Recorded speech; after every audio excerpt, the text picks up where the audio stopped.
Hey guys, it's Ashley and welcome back to Dumb Blonde Books. Today I'm super excited to talk to you guys about everything that I read in May. In May I read 8 books. The past couple months I've read about 2 books a month, so this is really good for me. But before we jump into the video, I want to kindly thank our sponsor. Kidding, I do not have a sponsor. Did I get you though? Yeah, no sponsor. I know I'm not gonna have a sponsor anytime soon. I'm just practicing. No, I'm kidding. So I'll be starting with my lowest rated book and going up to my 1 5-star read for the month of May, and I'm so excited to talk to you guys about it. My only 2-star for the month of May is The Lying Game by Ruth Ware. This book follows a group of girlfriends who all went to the same all-girl boarding school in England, and it flashes back between that time and the future where they're all grown up. Some of them are mothers. One of the friends starts sending text messages saying that they need to get back together because their secrets from the past are being dug up in the present and they need to all get their stories straight. Unfortunately, this book felt really long and really boring. The twist did not feel earned. It felt kind of like a cop-out. I was not a fan. I also felt like our main characters were all a little too similar. I had kind of a hard time keeping them differentiated in my head, which also contributed to the book feeling really long and almost difficult to read. And again, the end just didn't feel worth it to me. I was really hoping for a bigger twist, something more unexpected. It just wasn't my cup of tea, even though I did love The Turn of the Key by Ruth Ware. This one was just not my favorite, unfortunately, so I gave it 2 stars. Next up, we have Home Before Dark by Riley Sager. This book is about a woman named Maggie whose father is famous for a nonfiction book that he wrote about their childhood home that had paranormal experiences. This book is so famous that Maggie will even get recognized on the street as this famous figure in this account of a haunted house. So one day when Maggie's father dies and she inherits the infamous estate, she decides to remodel the whole thing and hopefully sell it in the hopes that something good will come out of this traumatic childhood. But the thing is, Maggie herself doesn't remember any of these paranormal experiences happening in her childhood, so part of her thinks that her father was just a cheat and that he was just trying to make money, and the story was never actually true. But when she starts living in the house to remodel it, some weird things start happening, and she has to decide whether or not her father's account was real or whether he was making it all up. To be honest, I think my expectations for this book were set a little bit high. I don't think this book was as scary as I thought it was gonna be, and I was really looking forward to that. There were some creepy parts and some really good characters, but the end of this book was not for me at all, and that's the most important thing I look for in a book. I don't know if I just wasn't paying enough attention, but when the big twist was revealed, I was like, who is that character? And that's bad. You do not want the big reveal to be like a head scratcher, right? I was sitting there like, okay, like, I don't know. There were elements of the twist that I was like, okay, like, I can get behind that. I can see how little clues were like scattered throughout that like maybe I could have picked up on, but that was not enough to save it for me. I ended up giving it 3 stars because I thought it was very well done. I liked some of the creepy elements going on, but I could not give it a higher rating because the end just wasn't it for me. The good thing though is that this book started to redeem Riley Sager for me after I had big issues with Lock Every Door. If you're curious what they are, you can watch my ranking every book that I read in 2021. I talk about it in that video. But yeah, Home Before Dark was not a complete miss, but that ending was no. Sorry, but no. I'm so sorry, Mr. Sager, but keep watching the video because you'll see. Next up, we have Things Have Gotten Worse Since We Last Spoke by Eric LaRocca. This book is about two women who meet on an internet forum. One of the women is trying to sell her vintage apple peeler, and the other woman is like, yes ma'am, I would love to buy that apple peeler. Give it to me, please. So the book is told through emails and text messages between these two women and how it gradually goes from this innocent buyer-seller relationship to something way more twisted and way more crazy. This book was so weird, but I wanted it to be. It was pitched to me that way, and that was everything that I wanted from it. The big issue that I had with the book was that it was too short. This was way too interesting of a story for it to only be, it was less than 100 pages. How can you do that to me? I was so invested, and if you've read the book, I think you'll understand when I say I wanted so much more of the aftermath. I think that would have been the most interesting part of the story, and it just ended so abruptly, and that really bothered me. But I loved the weirdness, I loved the gore, the descriptions, the way it so quickly went from 0 to 100. I loved it. I thought it was great, but I could only give it 3 stars because it was so abruptly cut off. I need more. We need more Eric LaRocca, please. I was happy that this book sort of pushed me into the horror zone, and I wanted more. I was not in the least phased. Yes, give it to me. I'd like some more, please. Thank you. Next up, I want to talk about Insomnia by Sarah Pinborough. This was the May pick for Haley Hughes' book club. Haley Hughes is literally my bestie. We got to meet in person last week, and it just made my whole life. If you like my channel and you like listening to people talk about books and you want way better recommendations from someone who has read a lot more than me, I'm gonna link her channel. I know not many people watch my videos, but you need to watch her videos. She's just as sweet in person as she is online, so I know you'll love her and her energy. You should also join her Patreon while you're there. It's super fun. And if anybody from the Discord is watching, hey girl, hey, love you, mean it. I just love the Patreon and I love Haley. Oh yeah, we were talking about a book. So this is Insomnia by Sarah Pinborough. Let me tell you what it's about. Insomnia follows this woman named Emma who is about to turn 40, but she is totally dreading it because when her mom turned 40, she went insane, and she's really scared that the same thing is going to happen to her. That's literally all I can tell you because this book goes off the rails. This was my first thriller with speculative elements in it, and let me tell you why I loved it so much.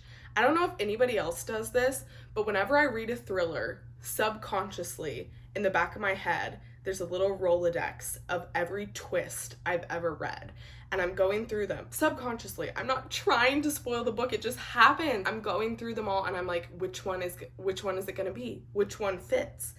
And unfortunately, half the time, I guess it because I've read a lot. But if there's a book with speculative elements, it's not gonna be anything you've read before.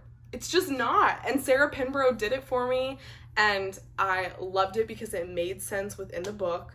It was something I could get behind. It wasn't this like high fantasy sort of twist.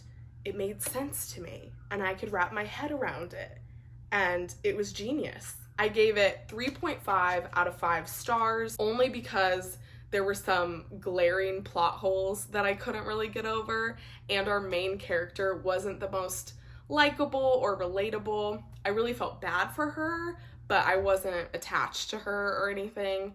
So for those reasons, I gave it a 3.5, but honestly, the more that I think about it, I still very, very highly recommend it, just because it's unlike anything I've ever read. I loved it. The next book was another Haley Hughes book club pick, but technically I finished this in May, even though it was the April pick, but I'm including it here. Sorry. This is The Perfect Child by Lucinda Berry. This book is about a couple who is really struggling with infertility, but they really, really want a child. and they both work at a hospital. The husband is a doctor, the wife is a nurse. And one day at the hospital, this young girl turns up, and she's disheveled, she's dirty, her hair is falling out, she's really malnourished, just not doing well. And after discovering that she doesn't have a family, they decide to take her in and adopt her. The child, whose name is Janie, turns out to be so disturbed, so manipulative, so not what they thought she was gonna be, that she completely rips the family apart. That description does not do it justice because this book was absolutely insane. I read this book really fast. It was extremely gripping, and some of the descriptions of what this creepy kid did to the family, I was like, I do not want kids. If you need some free birth control, this is it. Look at this like cute, innocent cover. No, this book was a whole ride and a half. I gave it 3.5 stars only because, again, the ending was pretty abrupt and I didn't really understand the ending. I reread it a few times and I still wasn't really sure what the author was trying to do with the ending, but everything up to that point was really well done and really disturbing. So I gave it 3.5 stars out of 5. The next book I read was The Unhoneymooners by Christina Lauren, and this was the first romance I think I've ever read. Is that right? I think this is the first adult romance I've ever read. Wow. Kicking it off with The Unhoneymooners. This book is about a couple who is getting married, and at the wedding, the buffet of food that they serve everyone has some sort of virus in it, and everybody who ate the buffet is absolutely out of commission, sick for like a month. Like, it's really bad. The only 2 people who didn't eat the buffet at the wedding is the sister of the bride and the brother of the groom, who of course hate each other. So the bride is like, hey guys, listen up. We have this honeymoon that cannot be refunded, cannot be rescheduled, and so you guys should go on it because it's already paid for. So through a lot of convincing, these 2 decide to go on this honeymoon together even though they hate each other. And of course by the end, they're in love. I was super skeptical. I was like, this is too lovey-dovey, too sweet, not for me. But this book was so funny and so modern, and I literally found myself laughing out loud a couple times. Like, I really liked it, and it was a nice break from all of my gore and guts and murder, but also like I kind of missed it a little bit. It was just so cute. That's literally all I can say, and very summery. It made me want to go to the beach. Yeah, loved it. Next up, we have The Plot by Jean Humph Corlitz. I read this book per a recommendation from Caroline Johnson. She had this ranked so high on her yearly rankings last year, and there was no way I was not going to read it. This book is about a writing professor, and one of his students comes up to him and says, hey, I have a plot for a book that will rock the nation. Nothing will compare to it. And it doesn't even matter if I'm a bad writer because nothing can mess up this plot. And the teacher is like, yeah, okay. The student proceeds to tell him this plot, and he's like, oh my god, actually, you're right. This plot is superb, life-changing, would be famous if he wrote it in a book. So years and years pass, and the teacher is like, I wonder whatever happened to that student with the great plot. And so he looks him up on Facebook, and he sees that actually he's dead. He thinks about it, and eventually he decides that he's gonna steal the plot for himself and write it because he's dead, and who would ever know? So he writes the book, and he becomes super, super famous because of this great plot twist in his book. Then he starts getting suspicious messages from someone online who claims that he knows his secret and he knows that the plot is not actually his.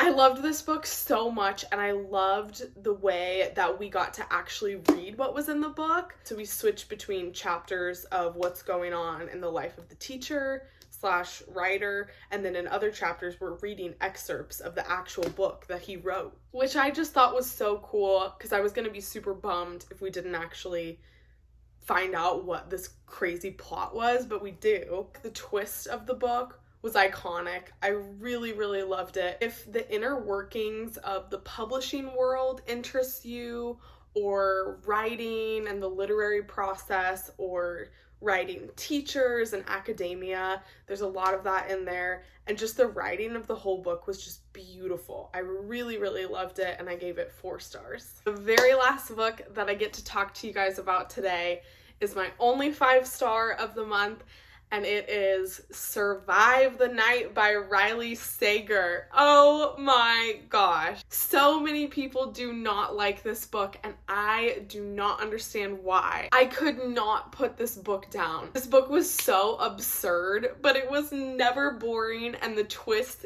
really got me. It was so good. Survive the Night takes place in the 90s, and it's about a girl named Charlie who decides to catch a ride on the ride board, which is basically where you kind of hitchhike with a fellow student, I guess, if you're like headed in the same direction. So she decides to do that. She gets in the car with this man that she doesn't know, and as they're driving together, she starts to suspect that he might be responsible for the campus killings happening. Recently, her best friend was killed by this campus killer, so she has a personal connection to the case. She's super suspicious of the guy that she decided to hitch a ride with. Oh my gosh. I had really low expectations for this book because so many people don't like it, but it was so good. Pure thriller, pure high adrenaline the entire time, twists all the way throughout. It was just such a fun time. I'm just baffled that people don't love this book more than they do. I feel like the main complaint is that our main character Charlie is just stupid, and like, why would you put yourself in this situation? Why would you not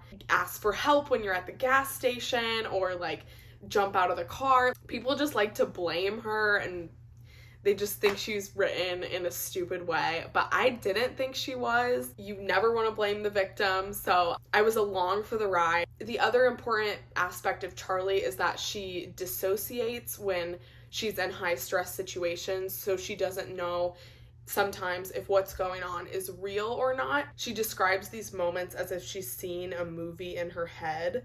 So sometimes things will be going on and then she'll snap out of it and realize that she dissociated. So I loved that our main character was unreliable, and we knew she was unreliable from the jump. So you're so focused on whether or not what's going on is reality or not that you're not super suspecting of other twists happening at the same time. And I thought that was so smart, and I fell for every single twist. It was such a fun time. I wish I could relive that reading experience again because it was truly one of a kind. It is a new favorite, and I had to give it 5 stars. So those are all the books that I read in the month of May.